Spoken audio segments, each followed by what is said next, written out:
தொடுகிறேன் என்று சொல்லி அந்த சாவி சொன்னது. அன்பானவர்களே, அதுதான் உலக ராஜ்யத்துக்கும் தேவ ராஜ்யத்திற்கும் உள்ள வித்தியாசம். நேபுகாட் நேச்சர் பாருங்க, அலெக்சாண்டர், மாவீரன், நெப்போலியன் இவர்களெல்லாம் யுத்தம் பண்ணி நிறைய ராஜ்யங்களை பிடித்தார்கள். இன்றைக்கு அந்த ராஜ்யங்கள் எங்கே? ஆனால் ஆண்டவராகி இயேசு இந்த பூமியில் தேவ ராஜ்யத்தை ஸ்தாபிப்பதற்காக வந்தார். அவருடைய அன்பு, அவருடைய தியாகம், அவருடைய நற்போதனைகள் மூலம் இன்றும் தேசத்தில் உலகத்தில் சபைகள் பெருகி கொண்டே இருக்கிறது. ஆனால் இன்று நமக்கு ஒரு ஆளுகை வட்டம் தேவை. அதை அதிகாரத்தினாலோ அராஜகத்தினாலோ நாம் பெற்றுக்கொள்ள கூடாது. அப்படித்தான் அநேகர் தோற்று போகிறார்கள். பெற்றோர் தங்கள் பிள்ளைகளிடம், ஊழியக்காரர்கள் விசுவாசிகளிடம், ஆசிரியர் மாணவர்களிடம், தலைவர் தொண்டர்களிடம், அதிகாரிகள் மக்களிடம் தங்களுடைய அன்பினால் மாத்திரமே தங்களுடைய காரியங்களை சாதித்து கொள்ள முடியும். இதை உணர்ந்து கொள்ளுகிற மனப்பக்குவம் தேவை.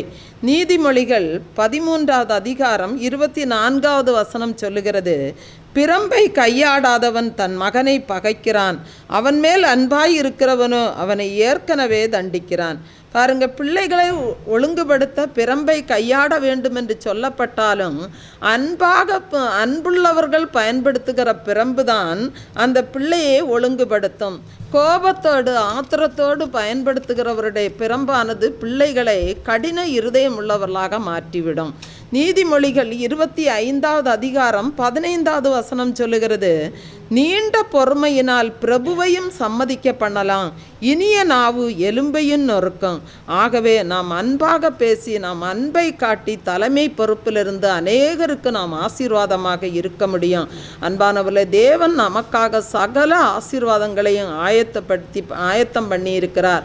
அவர் நமக்காக சகலத்தையும் ஆயத்தம் பண்ணி இருக்கிறார் என்றால் அவர் எப்போதும் நம்மை அறிந்திருக்கிறார். எபேசியர் 1வது அதிகாரம் 4வது வசனம் சொல்லுகிறது, அவர் உலக தோற்றத்திற்கு முன்னே கிறிஸ்துவுக்குள் நம்மை அறிந்திருக்கிறாராம். எரேமியா 1வது அதிகாரம் 5வது வசனம் சொல்லுகிறது, நான் உன்னை தாயின் வயிற்றில் உருவாக்கும் முன்னே உன்னை அறிந்தேன் என்கிறார். அன்பானவர்களே, நாம் தேவனை நம்பி நாம் அறிக்கையிட வேண்டிய காரியம் என்ன? என் எதிர்காலத்திற்கான எல்லாவற்றையும் தேவன் ஆயத்தம் பண்ணி வைத்திருக்கிறார். நமக்கான உணவு, உடை, இருப்பிடம் எல்லாவற்றையும் அதன் மேல் தேவன் அக்கறையுள்ள ஒரு தேவன். ஆகவே நமக்கு ஏற்ற துணைகளையும் உண்டு பண்ணுகிற தேவன். மத்தேயு 6வது அதிகாரம் 34வது வசனம் சொல்லுகிறது, ஆகையால் நாளைக்காக கவலைப்படாதிருங்கள், நாளைய தினம் தன்னுடையவைகளுக்காக கவலைப்படும், அந்தந்த நாளுக்கு அதனதன் பாடு போதும். அன்பானவர்களே, நமக்காக எல்லாவற்றையும் தேவன் முன்கூட்டியே ஆயத்தப்படுத்தப்பட்டிருக்கிறது என்பதை நாம் முதலில் விசுவாசிக்க வேண்டும். அதை நாம் ஏற்ற காலத்தில் அதனதன் காலத்தில் அனுபவிப்பதற்கு அதை தேவன் நமக்கு கொடுப்பார். ஒரு பாடலை கூட நாம் கரங்களை தட்டி உற்சாகமாக பாடலாம். காக்கும் கரங்கள் உண்டனக்கு காத்திடுவார் கிருபையாலே, அல்லேலூயா பாடி பாடி அலைகளை நான் தாண்டிடுவேன் என்கிறதான பாடலை நாம் கரங்களை தட்டி எல்லாரும் உற்சாகமாக சேர்ந்து பாடலாம். காக்கும் கரங்கள் உண்டனக்கு காத்திடுவார் கிருபையாலே, காக்கும் கரங்கள் உண்டனக்கு காத்திடுவார் கிருபையாலே, அல்லேலூயா பாடி பாடி அலைகளை நான் தாண்டிடுவேன். அல்லேலூயா பாடி பாடி அலைகளை நான் தாண்டிடுவேன்.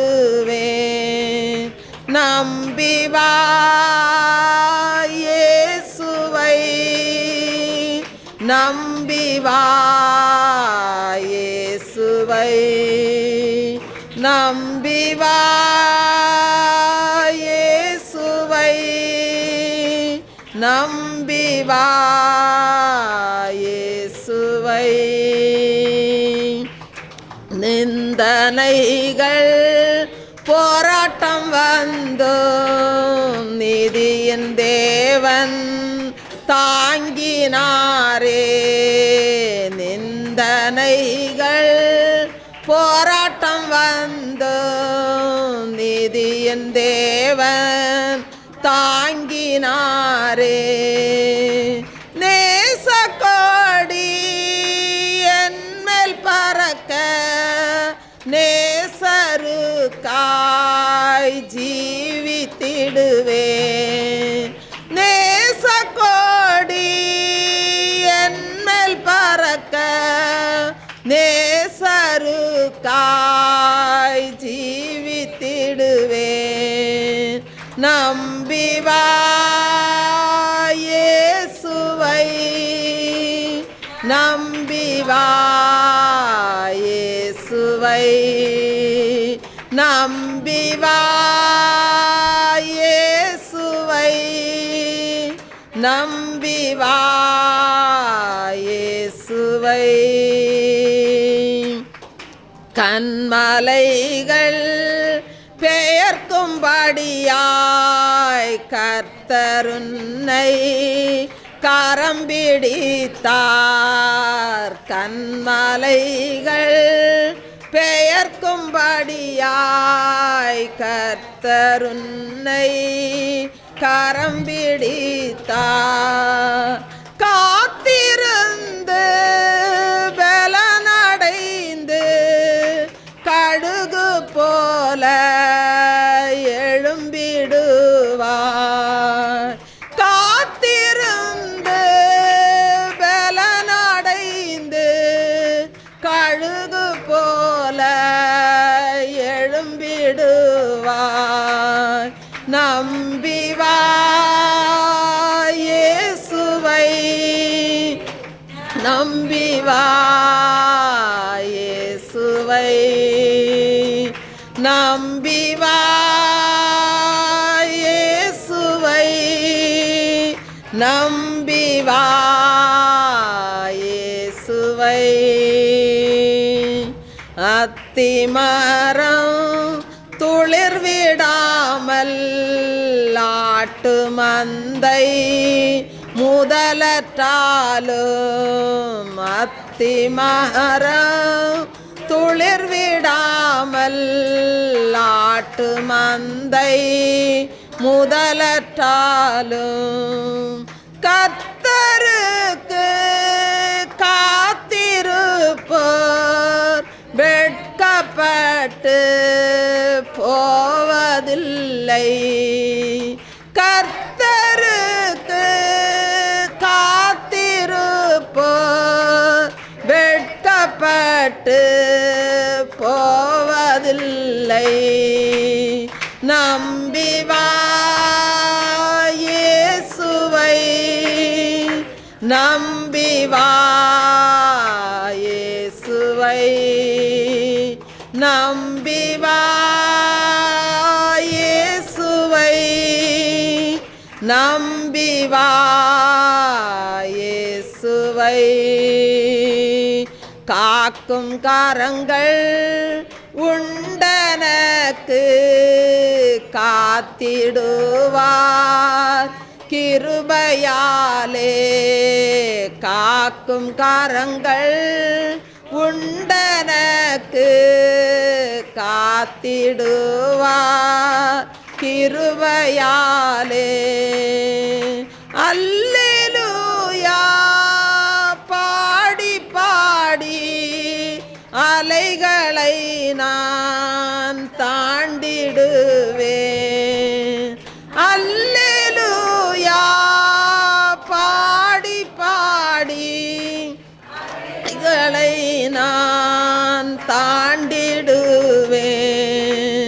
நம்பி வா இயேசுவை, நம்பி வா இயேசுவை, நம்பி வா இயேசுவை, நம்பி வா இயேசுவை. அல்லேலூயா, அல்லேலூயா, அல்லேலூயா. மத்தேயு 12வது அதிகாரம் 36வது வசனத்தை நம்ம வாசிக்கலாம். மத்தேயு 12வது அதிகாரம் 36வது வசனம். மனுஷர் பேசும் வீணான வார்த்தைகள் யாவையும் குறித்து நியாய தீர்ப்பு நாளிலே கணக்கொப்புவிக்க வேண்டாம். ஒரு வயதான தாத்தா தன்னுடைய பேரனோட சேர்த்து ஞாயிற்றுக்கிழமை ஆராதனைக்கு சென்றார். எப்போதும் யாரையாவது குறை பேசி பழக்கப்பட்ட அந்த தாத்தா சுற்றுமுற்றும் பார்த்து அவர் பார்வையை அவர் உட்கார்ந்துருந்த அந்த பெஞ்சு மேலே பட்டது. இந்த பெஞ்சு இப்படி இருக்குது, ஆடிட்டே இருக்குது, இதை யாருமே சரி பண்ண மாட்டாங்களா, சபையில் உள்ள கமிட்டி எல்லாம் எங்கே போச்சுது அப்படின்னு சொல்லிட்டு அதை குறை சொல்லிகிட்டே இருந்தார். அதுக்கப்புறம் பாடல் ஆரம்பமானது. பாடல் பாடுகிறவர்களையும் பார்த்தாரு, அவர் இசை மீட்டுகிறவர்களையும் பார்த்துட்டு இருந்தார். என்ன இது, பாடல் ஒரு ராகமாக இருக்குது, இசை ஒரு ராகமாக இருக்குது அப்படின்னு சொல்லிட்டு அதை ஒரு குறையை சொல்லிட்டு இருந்தாங்க. பக்கத்தில் இருந்தவங்க யாரும் அதை கண்டுக்கிடலை. அப்படி இருக்க நேரத்தில் கரண்டு போச்சு. ஐயோ, கரண்டு போச்சு, ஒரு ஜென்ரேட்டர் கூட இதில் சபையில் வாங்கி வைக்க மாட்டாங்களா, என்ன சபை அப்படின்னு சொல்லிட்டு அவர் அப்படி பேசிகிட்டு இருந்தார். அதற்கப்புறம் அந்த ஆராதனை முடிந்த அந்த 2 மணி நேரமும் அவரால் அமைதியாகவே இருக்கவே முடியலை. எதையாவது ஒன்று சொல்லிகிட்டே தான் இருந்தார், சத்தமாகவே சொல்லிகிட்டு இருந்தார். திரும்ப ஆராதனை முடிந்து போதகருடைய அந்த பிரசங்கத்தையும் குறை கொண்டே வெளியே வந்து தன்னுடைய பேரனை பார்த்தும் குறை சொல்லிக்கொண்டே இருந்தபோது அந்த பேரன் அந்த தாத்தாவை பார்த்து கேட்டார், தாத்தா, நீங்கள் போட்ட ₹1 காணிக்கைக்கு உங்களுக்கு இவ்வளோ பெரிய ஒரு கனத்தை கொடுத்துருக்காங்க இல்லையா, உங்களுக்கு நல்ல சேரை கொடுத்து உங்களுக்கு உட்கார வச்சுருக்காங்க, நீங்கள் கொடுத்துருக்க இந்த ₹1 ₹1,00,000 குறை சொல்கிறீங்களே அப்படின்னு சொல்லிட்டு அந்த தாத்தா அப்படி சொல்ல அந்த பேரன் சொன்னதை கேட்டு அவர் ஆச்சரியமாக வாயடைத்து போய் ஆச்சரியமாக அந்த பேரனை பார்த்தார். அன்பானவர்களே, இது ஒரு வேடிக்கையான சம்பவமாக இருந்தாலும் இதில் சில உண்மையை நாம் விளங்கி கொள்ள வேண்டும். நம்ம பேசுகிற அந்த வார்த்தைகள் சிறு பிள்ளைகள் கவனிக்கிறார்கள், நம்முடைய சுபாவங்களை எல்லாம் அவங்க கவனிக்கிறாங்க என்பதை நாம் கவனித்து கொள்ள வேண்டும். நம்முடைய வார்த்தைகள் மற்றவர்களிடத்தில் சின்ன சின்ன குறைகள் காணப்பட்டாலும் கூட அதை நாம் பெருசுபடுத்தாமல் அவர்களை ஆசீர்வதிப்பதற்காகவே தேவன் நம்மை அழைத்திருக்கிறார். பிறரை குறை சொல்லி திரிகிறதை விட நம்மை விட அவர்களை மேன்மையாக நாம் எண்ண வேண்டும். அதற்காகவே தேவன் நம்மை அழைத்திருக்கிறார். தேவன் தாமே இந்த வார்த்தைகளை ஆசீர்வதிப்பாராக. ஆமென்.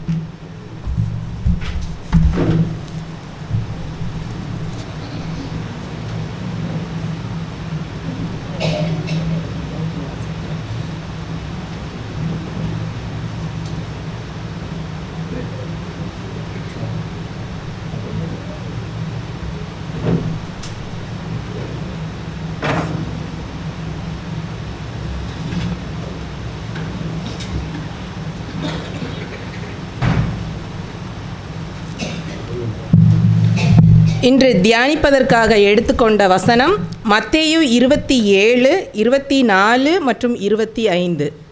24 மற்றும் 25.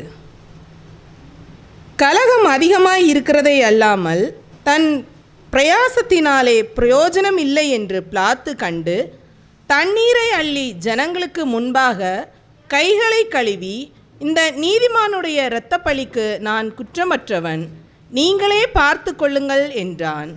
அதற்கு ஜனங்கள் எல்லோரும், இவனுடைய இரத்தப்பழி எங்கள் மேலும் எங்கள் பிள்ளைகள் மேலும் இருப்பதாக என்று சொன்னார்கள். இன்று வாசிப்பதற்காக கொடுக்கப்பட்ட அதிகாரம் மத்தேயு 24. மத்தேயு 24ஆம் அதிகாரம்.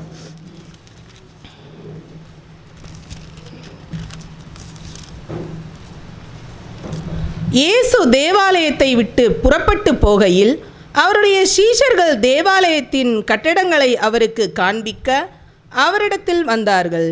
இயேசு அவர்களை நோக்கி, இவைகளை எல்லாம் பார்க்கிறீர்களே, இவ்விடத்தில் ஒரு கல்லின் மேல் ஒரு கல் இராதபடிக்கு எல்லாம் இடிக்கப்பட்டு போகும் என்று மெய்யாகவே உங்களுக்கு சொல்லுகிறேன் என்றார். பின்பு அவர் ஒலிவமலையின் மேல் உட்கார்ந்திருக்கையில் சீஷர்கள் அவரிடத்தில் தனித்து வந்து, இவைகள் எப்பொழுது சம்பவிக்கும்? உம்முடைய வருகைக்கும் உலகத்தின் முடிவுக்கும் அடையாளம் என்ன? எங்களுக்கு சொல்ல வேண்டும் என்றார்கள். இயேசு அவர்களுக்கு பிரதியுத்தரமாக, ஒருவனும் உங்களை வஞ்சியாதபடிக்கு எச்சரிக்கையாயிருங்கள். ஏனெனில் அநேகர் வந்து என் நாமத்தை தரித்து கொண்டு நானே கிறிஸ்து என்று சொல்லி அநேகரை வஞ்சிப்பார்கள். யுத்தங்களையும் யுத்தங்களின் செய்திகளையும் கேட்கப்படுவீர்கள். கலங்காதபடிக்கு எச்சரிக்கையாயிருங்கள். இவைகளெல்லாம் சம்பவிக்க வேண்டியதே, ஆனாலும் முடிவு உடனே வராது. ஜனத்துக்கு விரோதமாய் ஜனமும் ராஜ்யத்துக்கு விரோதமாய் ராஜ்யமும் எழும்பும். பஞ்சங்களும் கொள்ளை நோய்களும் பூமி அதிர்ச்சிகளும் பல இடங்களில் உண்டாகும். இவைகளெல்லாம் வேதனைகளுக்கு ஆரம்பம். அப்பொழுது உங்களை உபத்திரவங்களுக்கு ஒப்புக்கொடுத்து உங்களை கொலை செய்வார்கள். என் நாமத்தின் நிமித்தம் நீங்கள் சகல ஜனங்களாலும் பகைக்கப்படுவீர்கள். அப்பொழுது அநேகர் இடறல் அடைந்து ஒருவரை ஒருவர் காட்டிக் கொடுத்து ஒருவரை ஒருவர் பகைப்பார்கள். அநேகம் கள்ள தீர்க்கதரிசிகளும் எழும்பி அநேகரை வஞ்சிப்பார்கள். அக்கிரமம் மிகுதியாவதினால் அநேகருடைய அன்பு தணிந்து போம். முடிவு பரியந்தம் நிலைத்து நிற்பவனே இரட்சிக்கப்படுவான். ராஜ்யத்தினுடைய இந்த சுவிசேஷம் பூமி எங்கும் உள்ள சகல ஜாதிகளுக்கும் சாட்சியாக பிரசங்கிக்கப்படும். அப்பொழுது முடிவு வரும். மேலும் பாழாக்குகிற அருவருப்பை குறித்து தானியேல் தீர்க்கதரிசி சொல்லியிருக்கிறானே, வாசிக்கிறவன் சிந்திக்க கடவன். நீங்கள் அதை பரிசுத்த ஸ்தலத்தில் நிற்க காணும்போது யூதேயாவில் இருக்கிறவர்கள் மலைகளுக்கு ஓடிப்போக கடவர்கள். வீட்டின் மேல் இருக்கிறவன் தன் வீட்டிலே எதையாகிலும் எடுப்பதற்கு இறங்காதிருக்க கடவன். வயலில் இருக்கிறவன் தன் வஸ்திரங்களை எடுப்பதற்கு திரும்பாதிருக்க கடவன். அந்நாட்களில் கர்ப்பவதிகளுக்கும் பால் கொடுக்கிறவர்களுக்கும் ஐயோ! நீங்கள் ஓடிப்போவது மாரிக்காலத்திலாவது ஓய்வு நாளிலாவது சம்பவியாதபடிக்கு வேண்டிக் கொள்ளுங்கள். ஏனெனில் உலகம் உண்டானது முதல் இதுவரைக்கும் சம்பவித்திராததும் இனிமேலும் சம்பவியாததுமான மிகுந்த உபத்திரவம் அப்பொழுது உண்டாயிருக்கும். அந்நாட்கள் குறைக்கப்படாதிருந்தால் ஒருவனாகிலும் தப்பிப்போவதில்லை. தெரிந்து கொள்ளப்பட்டவர்களின் நித்தமோ அந்த நாட்கள் குறைக்கப்படும். அப்பொழுது இதோ கிறிஸ்து இங்கே இருக்கிறார், அதோ அங்கே இருக்கிறார்